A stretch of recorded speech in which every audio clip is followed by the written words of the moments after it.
This is Jeremiah 51 and 13. You are in the NLT. You are a city by a great river, a great center of commerce, but your end has come. The thread of your life is cut. In the KJV, O thou that dwellest upon many waters, abundant in treasures, thine end is come, and the measure of thy covetousness. I like to start off by saying, Barak Yahweh, Barak Yahushai, Kol Holoim La Yahweh, Bahashem Yahushai, Bahashem, Bachak Wadash. Double honor to the elders and apostles of Great Millstone, who be well. Blessings and salutations to the hopeful elect that's scattered abroad, the Akim and the Aquath that's listening in. Yahweh Ratazah, Lord willing, that the lesson is edifying. It's the brother Schwab. I'm back at you with another lesson and going into the title. All right. Iran needs no missiles to collapse America. All right. And I'm gonna read Jeremiah 51 and Salaki, I just lost it. 13 again. And it says, O thou that dwellest upon many waters, abundant in treasures, thine end is come, and the measure of thy covetousness. All right. And America is known for, their trade routes. All right. They have so many different ways of trading, and that's how they have become abundant. All right. Through all these different, countries, also these other countries being able to become abundant off of them. Okay. So, the time has come that the Lord is about to end that. All right. And one of the biggest ways that they make money has always been through the petrodollar. All right. And I'm going to show you a video, all right, showing you that Iran doesn't need to shoot missiles to collapse America. All right. Iran could just literally destroy America on the petrodollar itself. Okay. Because once the petrodollar is finished, all right, in America will collapse. All right. And this is what this video is about to tell you. Okay. Shalom, Sister Yahweh, Bashem Yahushua Barakatah. All right. So let me grab this video. It's about a 13-minute video, but it was speaking some knowledge up in here. All right. Give me 1 second. It's playing now.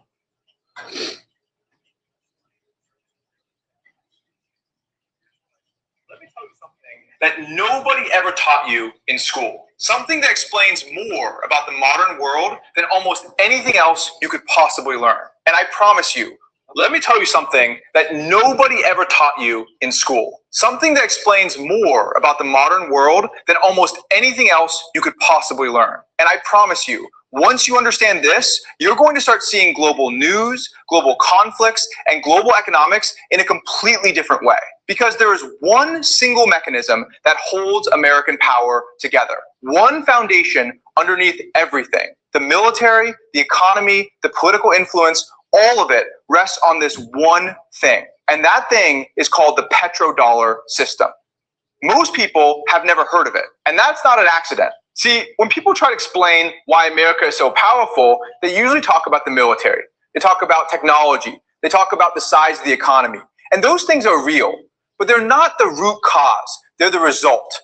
The actual source of American dominance is something much more specific, much more deliberate, and much more fragile than most people realize. It comes down to oil. And more specifically, it comes down to the currency the world uses to buy oil. To understand how we got here, you have to go back to the early 1970s. Before that, the global financial system worked under something called the Bretton Woods Agreement. Under that framework, the US dollar had a very specific guarantee attached to it. Every dollar in circulation was backed by gold. Any country holding dollars could exchange them for actual physical gold stored in American vaults. That's what gave the dollar its credibility. That's why the world trusted it. It wasn't just paper. It was a claim on something real. But then America got into serious financial trouble. The Vietnam War was extraordinarily expensive. The government was spending money it didn't have. And that's a key point right there, right? You said they got into basically a deficit. They got into trouble. All right, let me go back to dollars on something real. But then America got into serious financial trouble, right? Basically, they put themselves in debt. And America will be one to always put themselves in debt. Why? Because America's always trying to wage war on another country, you see? And the scriptures talk about that in Habakkuk. Let me grab that real quick. This is Habakkuk, all right, 2 and 6. And it says, shall not all these, all right, take up a parable against them and a taunting proverb against them, saying, woe to him that increaseth that which is not his, how long? And to him that laddeth himself with thick clay. All right. And when you go into thick clay, it goes into him that puts himself in debt. All right. And that's why you always hear about America being in a certain type of deficit. All right. I believe right now we're in a $1 trillion deficit, more than that. All right. But that word, Salakia, that word thick clay, all right, goes into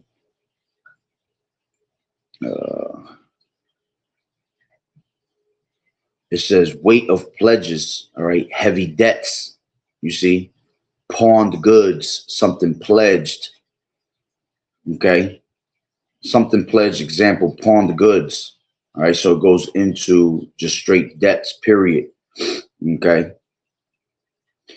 Then you go into the root word of that, and it goes into abata, yeah, abat.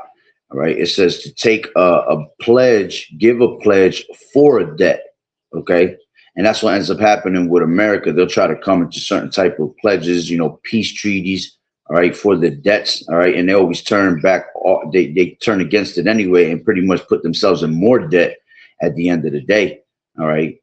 It also says here to interchange. Okay.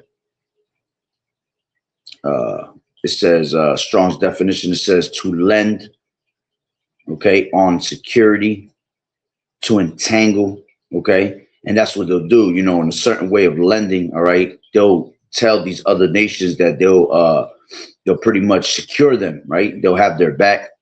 You know, they might trade off with military weapons and things like that.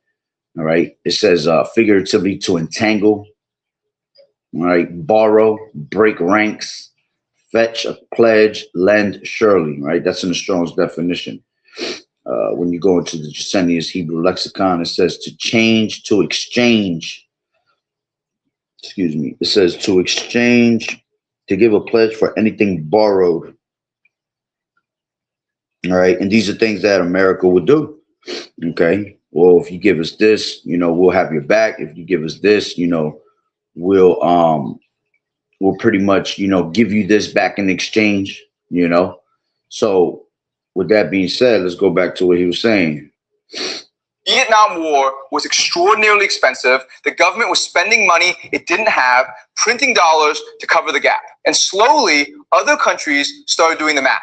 They started realizing there were far more dollars floating around the world than there was gold to back them up. France famously started sending ships across the Atlantic to exchange dollars for gold before the whole thing unraveled. The game was up.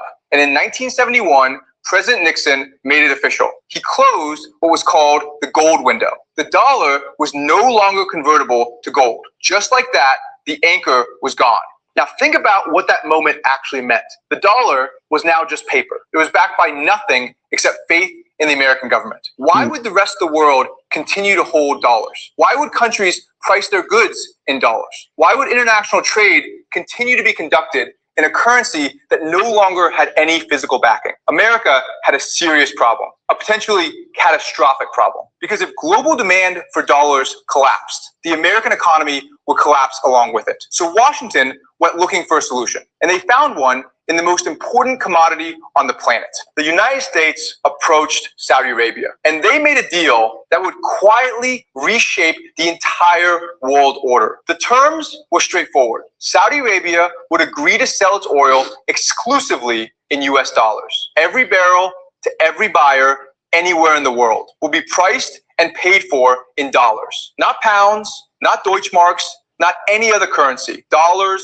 only. And in exchange, America would guarantee the survival of the Saudi regime, military protection, weapons sales, political cover, whatever the royal family needed to stay in power, America would provide. The Saudis agreed. Other OPEC nations followed, and the petrodollar system was born. Now, here is why this deal was so extraordinarily powerful. Think about what oil means to the world. Every modern economy runs on energy. Every factory, every car, every power grid, every shipping vessel. Without oil, the entire industrial world stops functioning. And in the 1970s, Saudi Arabia and its Gulf neighbors controlled an enormous share of global oil production. So when they said oil would only be sold in dollars, they were essentially saying something to every country on earth. If you want your economy to function. And that makes more sense of why he wants to take over all the oil. So everybody has to go to him, basically, right? He took over Venezuela, right?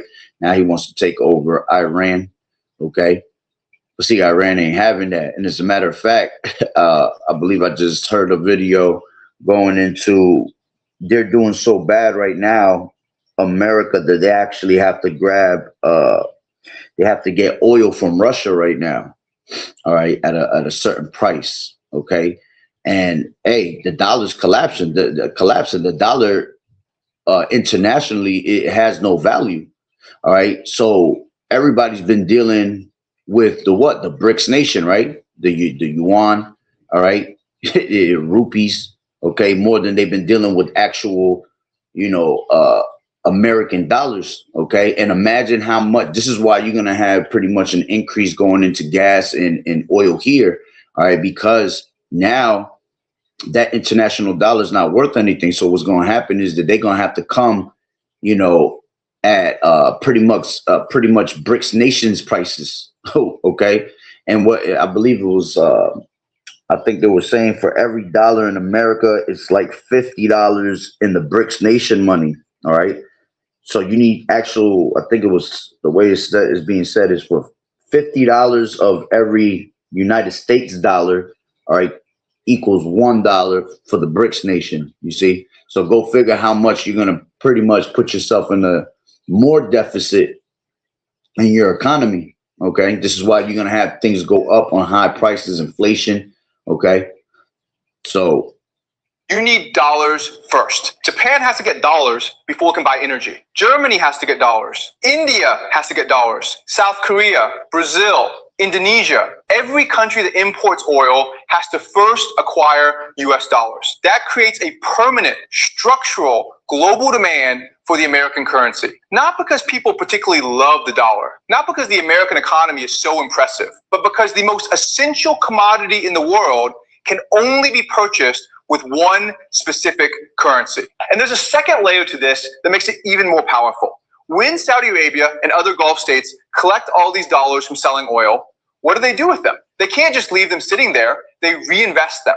They take those dollars and pour them back into American financial markets, treasury bonds, which means they're lending money directly to the US government, American stocks, American real estate, American financial institutions. This recycling of oil money back into the American economy is called petrodollar recycling.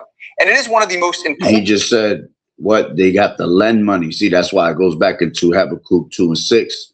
All right, going back into those heavy debts where they have to lend. All right. It's lucky. And least American financial institutions. This recycling of oil money back into the American economy is called petrodollar recycling. And it is one of the most important and least discussed financial mechanisms in the world. Because what it means is that America gets to run a kind of economic model that no other country on earth can replicate. The government can spend more than it earns year after year because there is always a ready market for its debt. The financial markets can grow and grow because foreign capital is constantly flowing in. Asset prices stay elevated, borrowing costs stay low, and the whole machine keeps running, not because of extraordinary productivity or innovation alone, but because of this structural arrangement that forces capital into American markets from around the world. This is why the American economy looks the way it does. It's not primarily a manufacturing economy anymore. It's a financial economy. The real wealth is generated on Wall Street, in the stock market, in the bond market, in real estate. And all of that depends on one thing continuing to function. The world must keep needing dollars to buy oil. But the dollar is more than just a currency. This is the part that starts to explain a lot of modern geopolitics. Because the dollar is also the most powerful financial weapon ever created. Since the entire global financial system is built on dollar infrastructure, the United States has the ability to exclude any country from that system. They can freeze assets. They can block international payments. They can make it impossible for a country to conduct normal trade with the rest of the world. And that's exactly what they're doing. Real time. And that's what they're doing in Iran right now. See, by blocking off the Strait of Hormuz. All right, they're making it difficult for America and anybody that wants to follow with America, okay, and wants to back up America. They're making it harder for them to be able to trade with anybody else, you see? And that's what's going to bring the collapse to America, okay? Russia, after they can freeze assets. They can block international payments. They can make it impossible. As a matter of fact, they just blocked off, what's the name of it? Let me see real quick. They just blocked off another one where I want to do a video on that also. All right. As a matter of fact, I'll bring it out in this video also and bring it out in another video. All right. I forgot the name of it. It's a crazy name. Let me find that video real quick.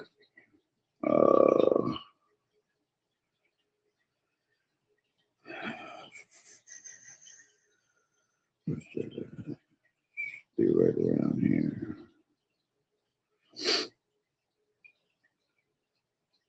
Here, is it this one? No.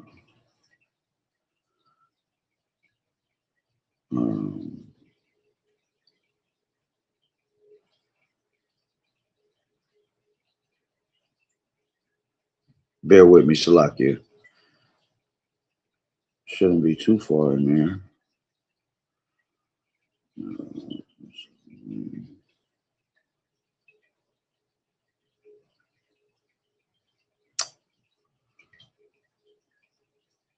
Man, I gotta stop fucking saving all these damn videos, putting them in files. Give me 1 second, hold on. Feel like I'm passing right by, it's too far.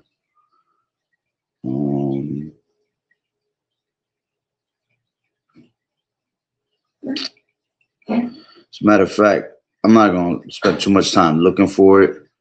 I'm going to find it after this. But, oh, it's this one right here. There you go. So this one is called... Happens if both are blocked at the same time. The second route is called... Iran already closed the Strait of Hormuz. Now they're threatening to close the world's other critical oil route. Here's what happens if both are blocked at the same time. The second route is called the Bab el-Mandeb, a narrow 18-mile waterway between Yemen and Africa. Every ship traveling between Asia and Europe passes through it to reach the Suez Canal. Iran doesn't control it directly, but the Houthis in Yemen do, and the Houthis answer to Iran. Iran has already warned if the U.S. makes another move, the Bab el-Mandeb is next. So what happens if both close? The Suez Canal becomes completely useless. Egypt loses its biggest source of income overnight, and every ship between Asia and Europe has one option left: go around the entire continent of Africa, the Cape of Good Hope route. That adds 10 to 18 extra days to every single journey. The world's 3 biggest shipping companies are already rerouting vessels around Africa just in case. And here's where you feel it. Longer journeys mean higher costs. Higher costs mean more expensive products. Everything gets pricier. The Strait of Hormuz carries 20% of the world's oil. The Bab el-Mandeb carries 12% of global trade. Iran now controls 1 and has its hand on the other. Iran already closed the Strait of Hormuz. Man, make it make sense. You know, this is why I mean Iran is making it hard. All right, this is what's going to bring the collapse of America, because it knows exactly what they're doing. And look how small Iran is according to America. All right, they ain't got as much troops as America has. Okay, America got, I think it was like 400 million, close to 400 million troops, while Iran only had I think it was very low number. All right, it was just I think it was like maybe like 26 million, something like that. Don't quote me on those numbers. All right, but that goes back to the scripture saying, "Let the weak say I am strong." All right, because compared to America, all right, and when you compare armies to each other, militaries next to each other, you will say to yourself, "Damn, yo, there's no way Iran is going to be able to go against America. America's just way too strong." But look how much stronger Iran is right now in this war, man. All right, because they have the smarts. They know what they're doing by collapsing the society before anything. Okay, so that's heavy right there, you know, because that's all prophecy. That's the weak saying I am strong. All right. In fact, let me see. I might have that video right here next to me too.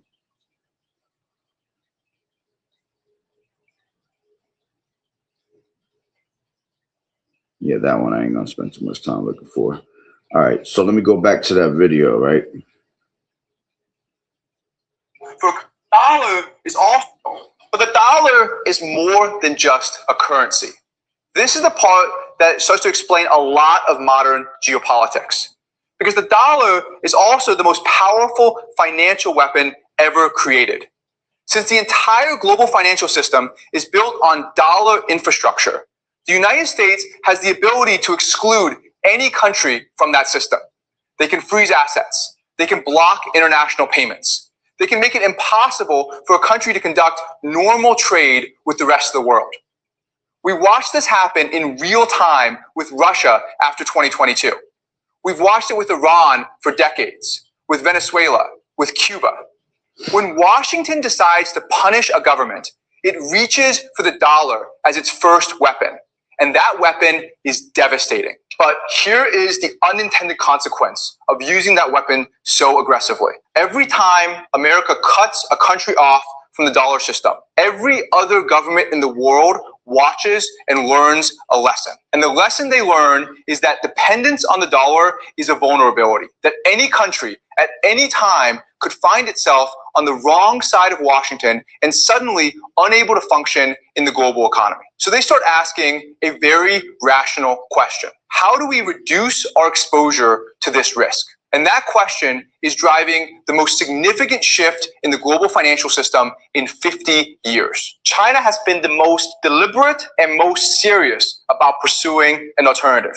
Beijing is the largest oil importer on the planet. They buy enormous quantities from the Middle East, from Russia, from Africa, and they have been systematically working to convince oil-producing nations to accept Chinese yuan instead of dollars.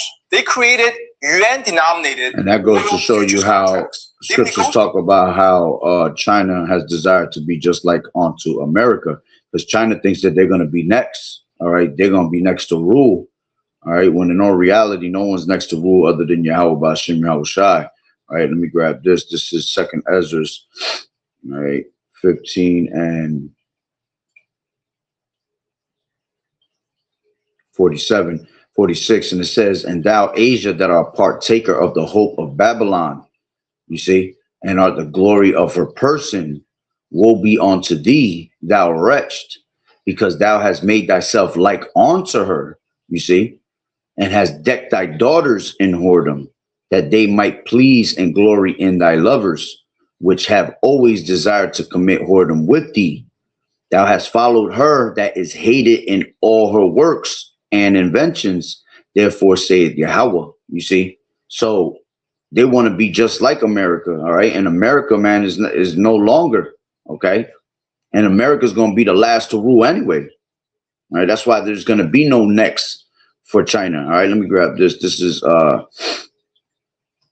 Revelations 18 and 3.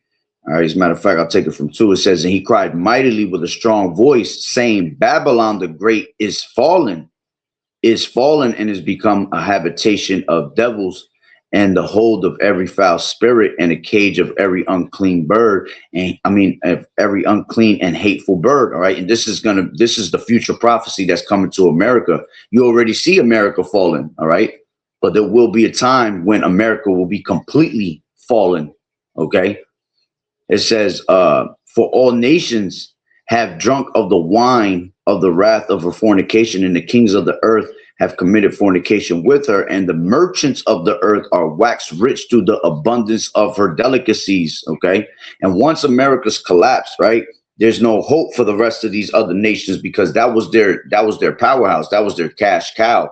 All right, yeah, they can move on, all right, to the yuan, they can move on to the BRICS, all right, but again, the trade will never be the same. Okay, because everything, like I said, the main artery to the whole operation was always America. All right, that's why the scriptures say that these nations are going to wail once they see that America's destroyed. Okay, because America was that beautiful country that, you know, had made everybody rich through trade, basically. Okay, so it says for all the nation. It says for matter of fact, let me grab it down more.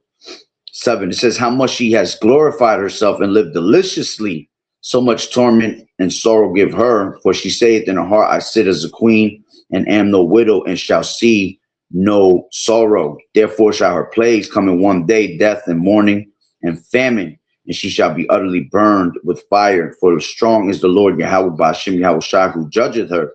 And the kings of the earth who have committed fornication and lived deliciously with her shall bewail her and lament for her when they see the smoke of her burning, standing afar off for the fear of her torment, saying, Alas, alas, that great city Babylon, that mighty city, for in 1 hour is thy judgment come. And the merchants of the earth shall weep and mourn over her, for no man buyeth their merchandise anymore. The merchandise of gold and silver and precious stones and of pearls and fine linen and purple and silk and scarlet and fine wood and all manner vessels of ivory and all manner vessels of most precious wood, brass, iron, marble, cinnamon, odors, ointments. And the reason these is all being mentioned, because this is what they have always done through trade. Okay, this is what made them rich. All right, this is what makes these other nations rich. All right, it says wine, oil, fine flour, wheat, beasts, sheep, horses, chariots, and slaves, and souls of men. All right, even down to, you know, slaves and our people being sold, man. All right, using us as slaves to build everything. Even, you know, through this what do you call it? Through the sex trafficking trade, you see, that goes all into these slaves and souls of men. It says, and the fruits that thy soul lusted after are departed from thee, and all things which were dainty and goodly are departed from thee, and thou shalt find them no more at all. All right, and yeah, man, that goes to everything that's being traded off, all the way down to oil. Okay, and as a matter of fact, dainty. Let me see something real quick. Give me 1 second.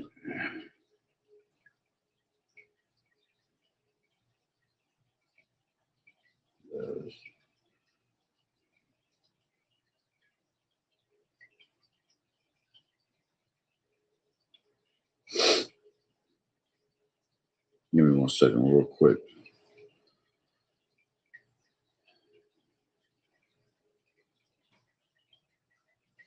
Yeah, see, dainties, right? It just said dainty. Dainties, when you go into dainties, it goes into oil. All right. It says, because I asked it, does dainties have to do with oil?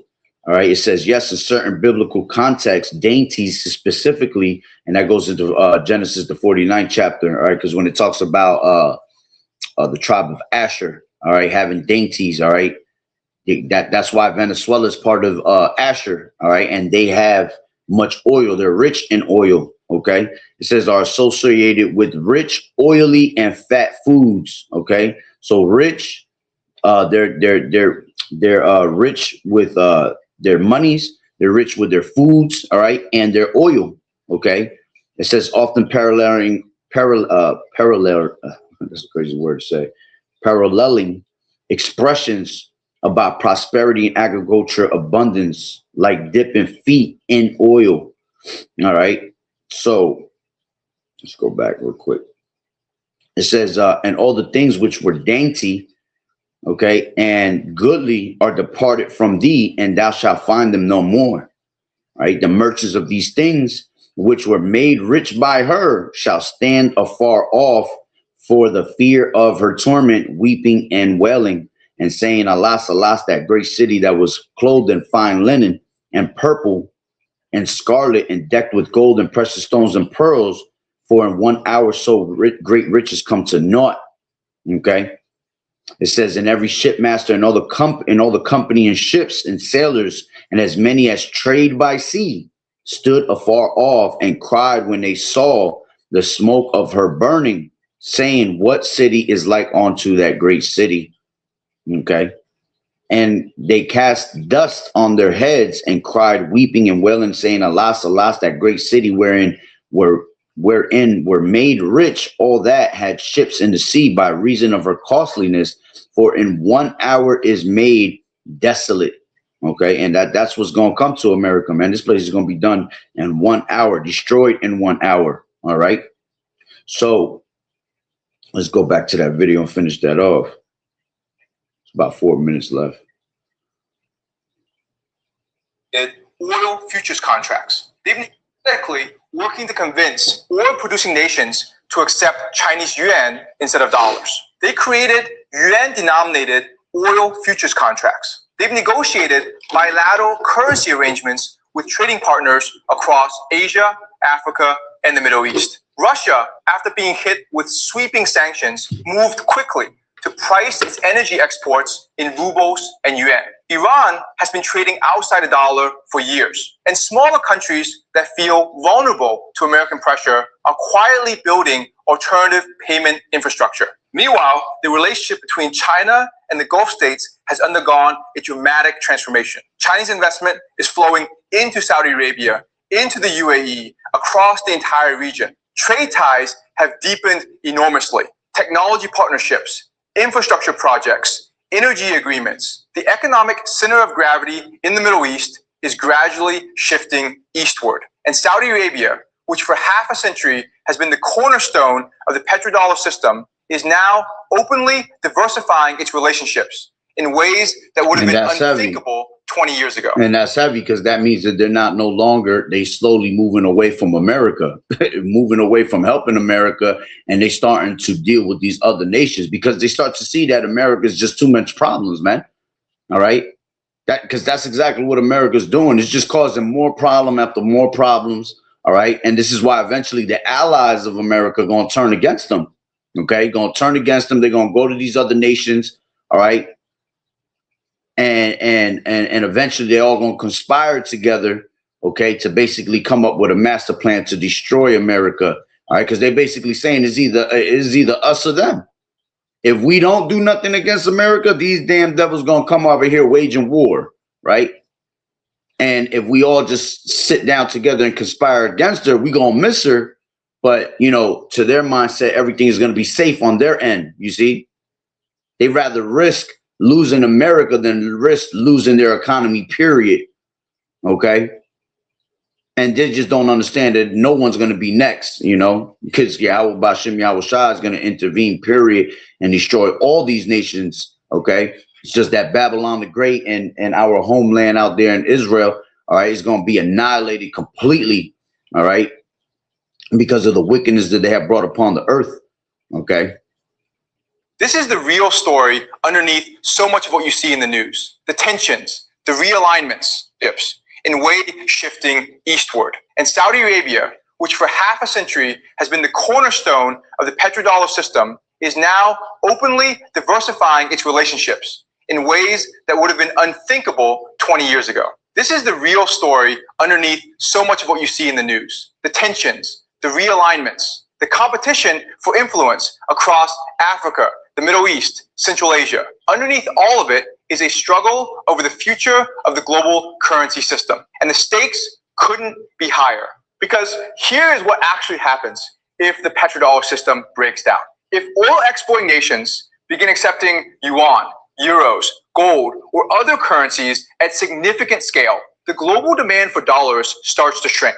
Countries no longer need to maintain massive dollar reserves. They don't need to keep buying American treasury bonds to keep their dollar holdings productive. And Gulf sovereign wealth funds, instead of pouring capital into American financial markets, start directing it toward Chinese markets, toward Asian infrastructure, toward alternatives. The consequences for America are severe. The government needs to borrow and that's what they were saying in the beginning, that when they were dealing with America, right, and they were dealing with that petrodollar, that basically everything will be put back into the American society somehow. All right. And see, that's the fear that America has, that they see that once they don't use America, now all these nations around the world are no longer going to put back into American society, man. They're going to put back into one of these other societies, right? They're going to put into these other economies. They're going to put into another infrastructure other than, you know, America's infrastructure. All right. Because now they see that they will not be the powerhouse no more. They will see that, all right, well, damn, everybody done left us and they're all putting in to China or Russia, you know, someone that's bigger. All right. And that shows them that they're no longer that power source. Remember, their inward thought, okay, Esau's inward thought that their houses shall continue forever. Okay. And you can look at that in many ways. All right. Yeah, this devil thinks that he's not going to be destroyed. All right. He thinks that his lineage is going to continue forever, but also thinking that his society is going to last forever. You see that? Remember, as it tells you in the scriptures, that America is no longer going to be that lady of kingdoms. Okay. Because she thought she was a virgin that couldn't be touched. You see, she never thought that she would actually collapse. All right. Let's grab that real quick. This is Isaiah 47.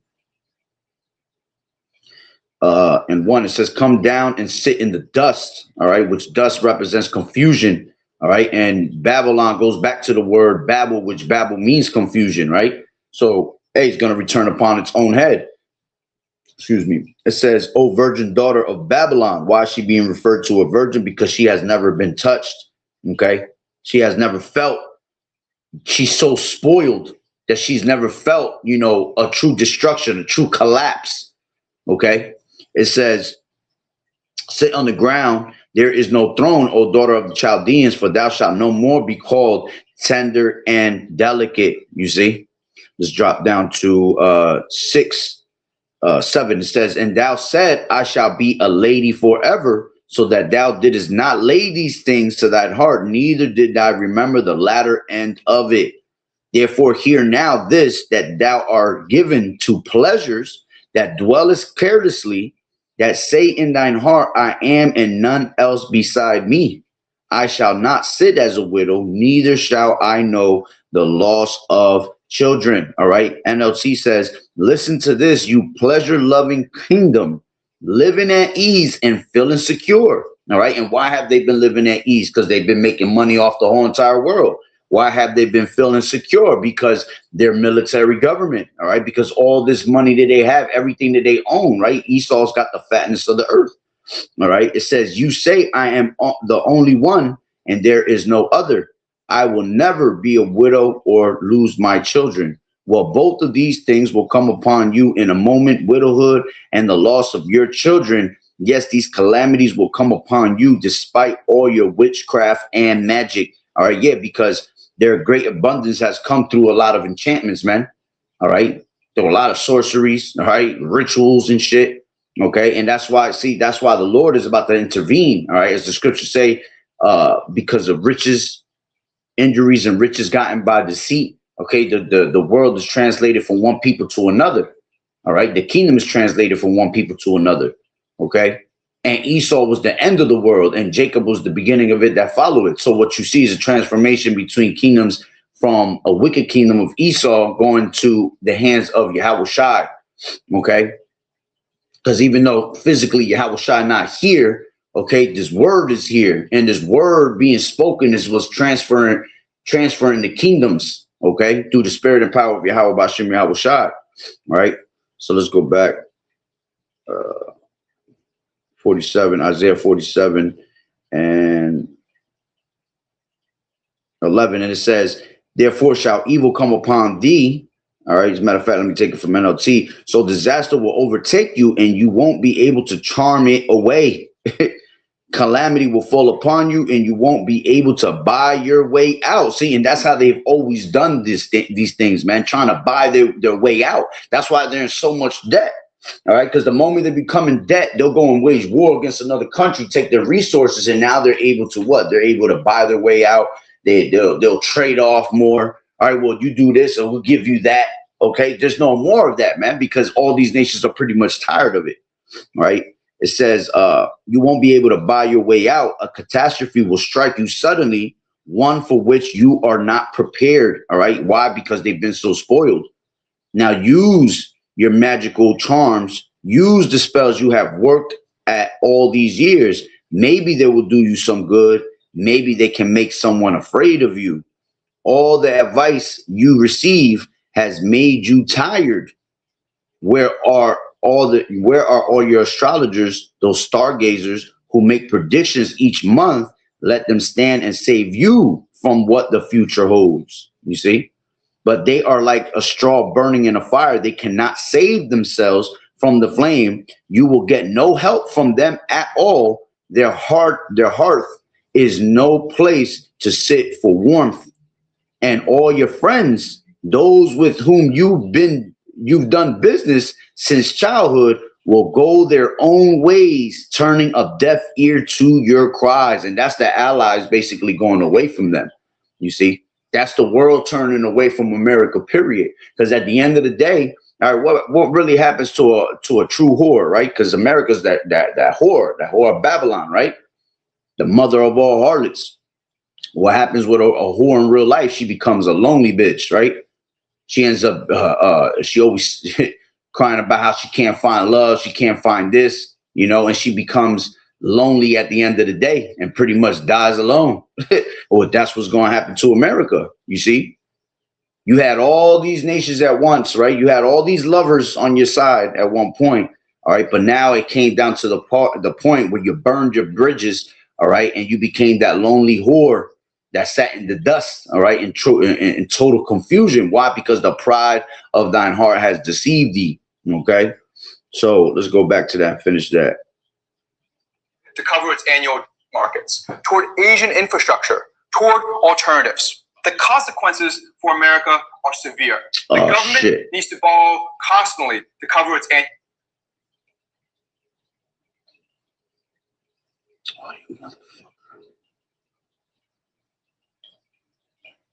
Oh, annoying. Ain't nothing but fucking Satan. I gotta go back into that.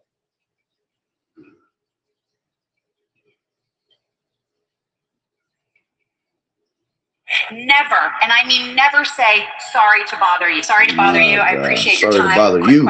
Let me tell you something that no in the American economic model. Companies that expanded on cheap debt face crushing repayment costs. Asset valuations that were built on the assumption cornerstone of the penny $2 system breaks down.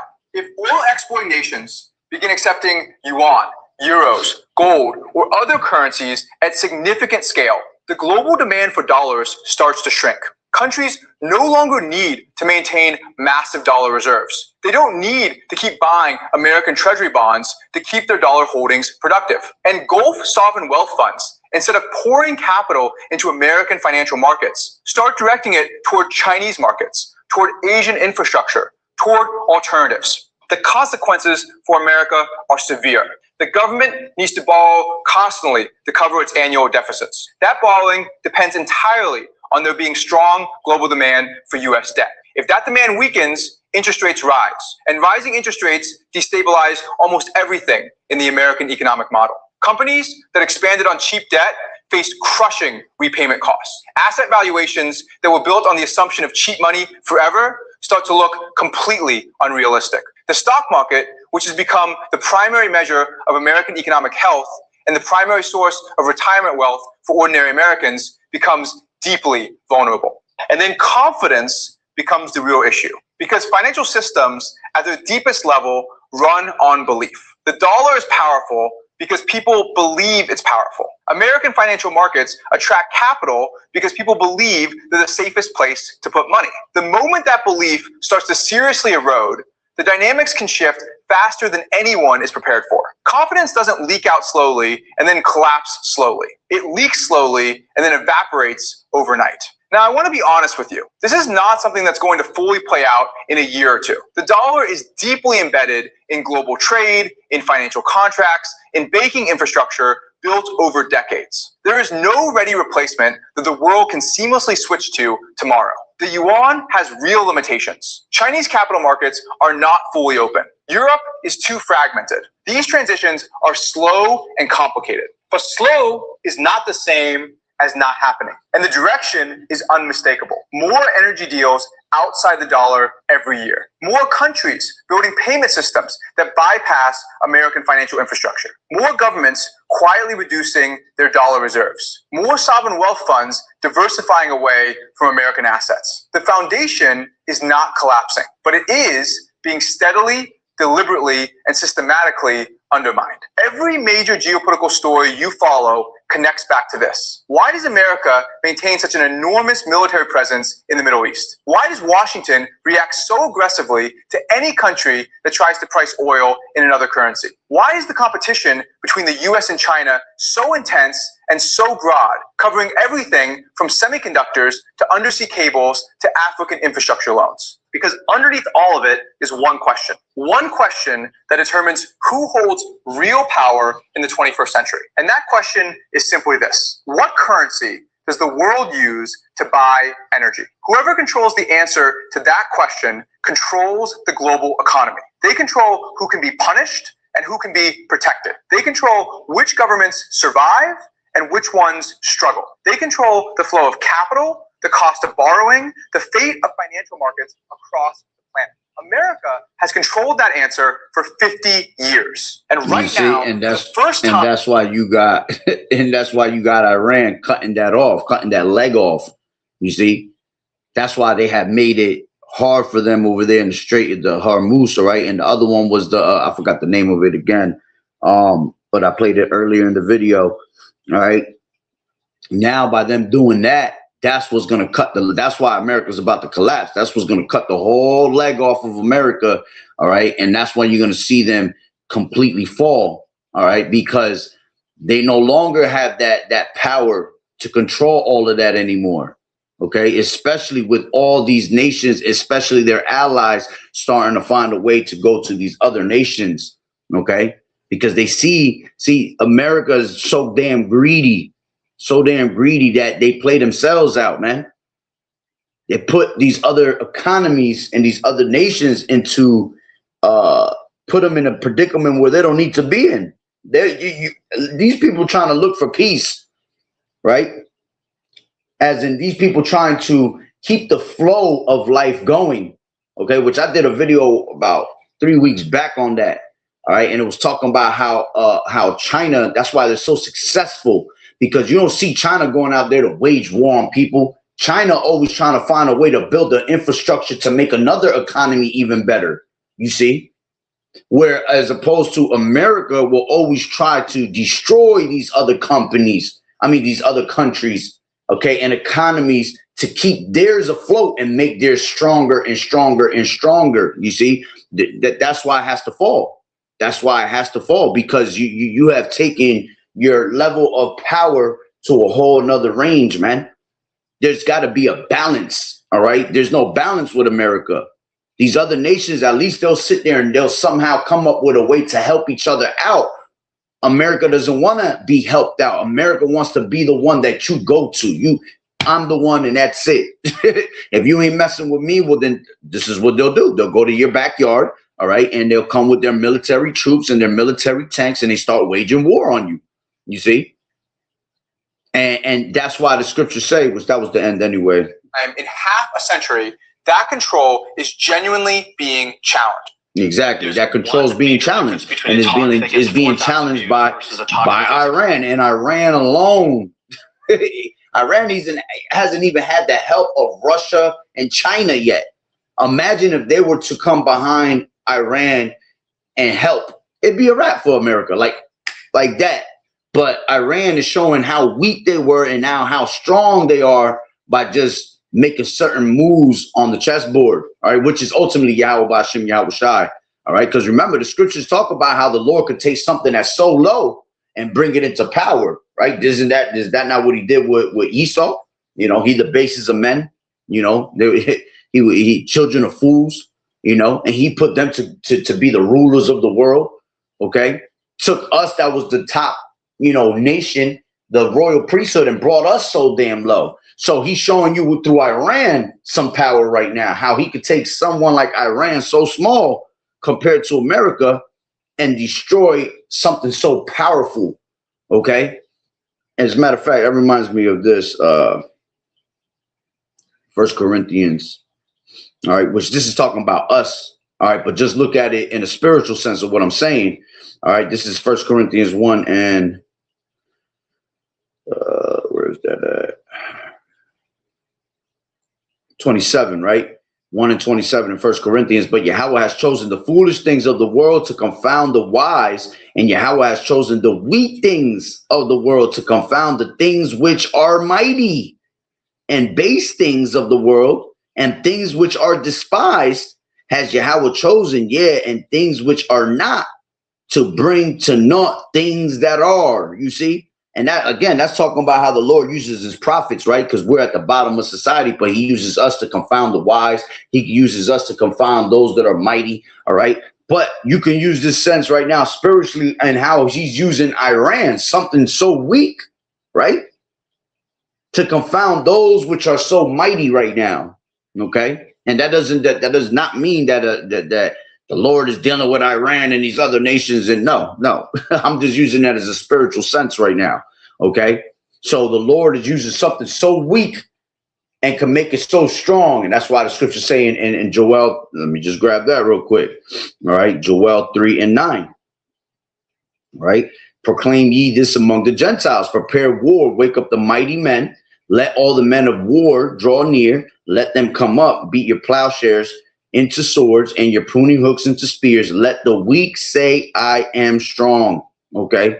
And that's what you have been seeing. The weak saying I am strong because the missiles that they have, the military power that they have, maybe not so much in numbers, but military might as in weaponry, man.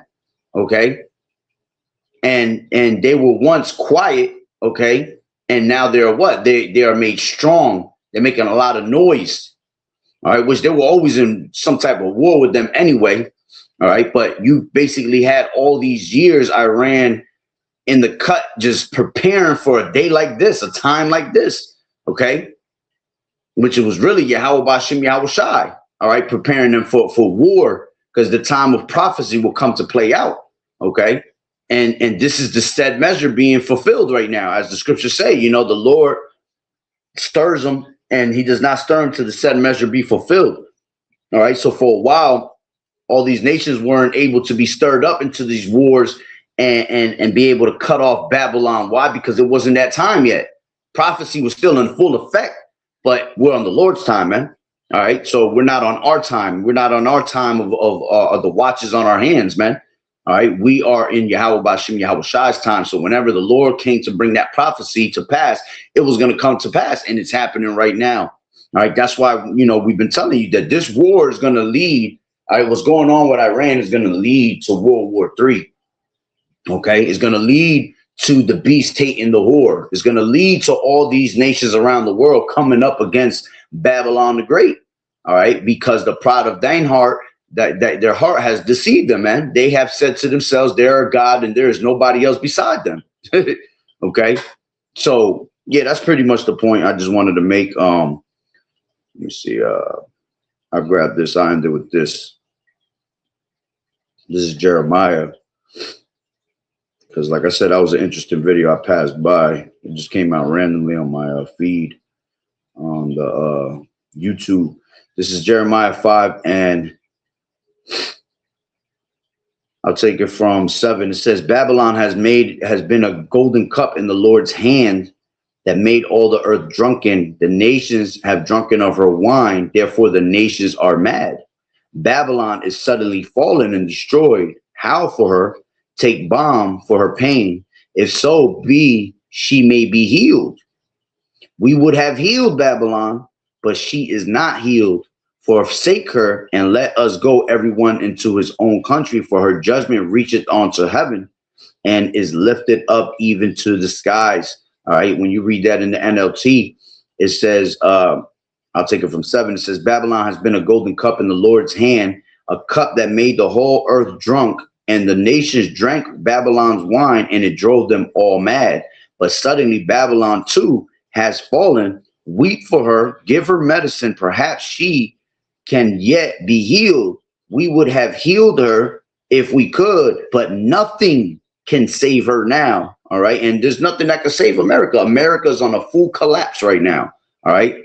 It's taking times little by little. All right. Because that's how the Lord do these things, man. He going piece by piece in America.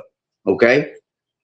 The Lord wants to see the terror. The Lord wants to see he wants to see it suffer. You see, the Lord could just end this shit right now. OK. Yeah, it wouldn't be no fun to the Heavenly Father, man. He wants to make America feel that shit little by little, infrastructure by infrastructure, you see, till it's totally wiped out of the way, according to prophecy, you see. It says, but nothing can save her now. Let her go, abandon her, return now to your own land, for her punishment reaches to the heavens. It is so great, it cannot be measured. Okay, so hey, man, that's what's coming. All right, be prepared for this this collapse. All right, and that's what's going to issue. All right, is going to issue in this MOTB. Okay, because he gonna try. Remember, all these nations are starting to go with these other nations, right? So he has to keep. He gonna try to keep himself afloat here in America. Okay, even though he could care less about his own territory. All right. He's more coming down on us with great wrath because he has a short time, because the judgment that the prophets are speaking against it. You see, we're prophesying against Babylon, man. You see, we're prophesying against Mount Seir. All right. So what his job is going to be is to bring the MOTB here in America to keep his little system, his own little system afloat, and eventually trying to get all these other nations to follow after him, right? As it tells you in Habakkuk 2 and 5, he's going to try to heap all nations together, all right, into one, all right? And that's not going to fly. You know, it's not going to fly at all. You see, that's what's going to have all these nations come up against her eventually, okay? But, hey, prepare for that collapse, all right? And it's right around the corner, man, all right? So keep an eye out for that MOTB being made mandatory. All right. So with that being said, I'll end it off there. Barakatah Yahweh, Barakatah Yahushai, Kol Haloim La Yahweh, Bahashem Yahushai, Bahashem, Bachat Wadash. Double honors to the elders and apostles of Great Millstone who rule well. Blessings and salutations to the hopeful elect that scattered abroad. The Akim and the Aquat that was listening in. Yahweh Rataz, our Lord willing, that the lesson was edifying. To the next one, Shalom. Keep fighting the good fight of faith and doing as good soldiers of Yahushua. Your sisters continue to learn the signs, watching True Men of the Lord. And hey, stay prayed up. All right. Continue to pray that Babylon the Great becomes destroyed. All right. ASAP. All right. That Yahweh Bashem Yahushua come back with a speedy riddance. All right. And continue to look up, for our salvation draweth nigh. All right. So shalom.